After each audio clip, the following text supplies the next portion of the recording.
Pos PDAM Makassar era 2019 sampai 2020, Hamzah Ahmad, dipenjara karena dugaan korupsi.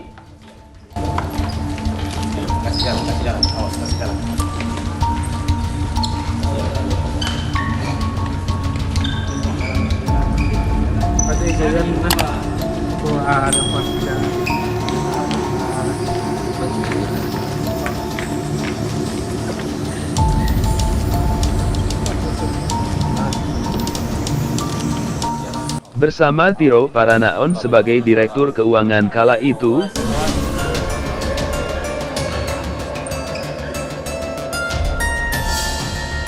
dan Asdar Ali sebagai Direktur Umum, ketiganya diduga menyelewengkan uang negara 19 miliar rupiah.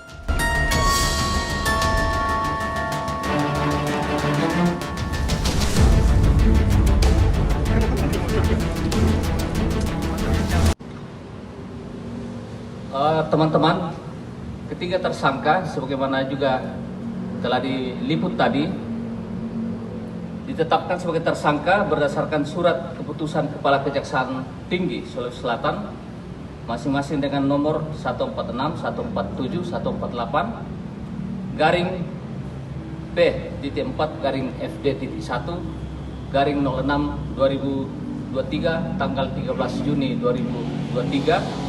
Ini juga dilakukan penahanan di Rutan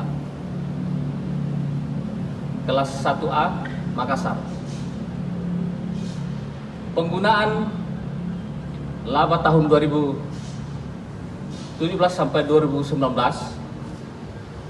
yang ditetapkan berdasarkan keputusan Wali Kota Makassar tanpa melalui prosedur dan verifikasi serta melanggar ketentuan peraturan pemerintah nomor 54 tahun 2017 tentang badan usaha milik daerah.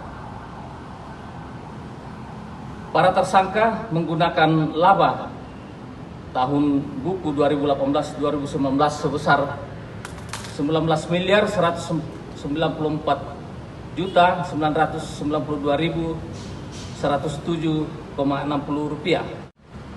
Di mana pada tahun pembagian tersebut PDAM Kota Makassar masih mengalami kerugian secara akumulatif yang berasal dari tahun sebelumnya, sehingga perbuatan para tersangka merugikan keuangan negara sejumlah uang yang dibagi-bagi tersebut saya sebutkan tadi yang telah dihitung oleh BPKP Perwakilan Sulawesi Selatan.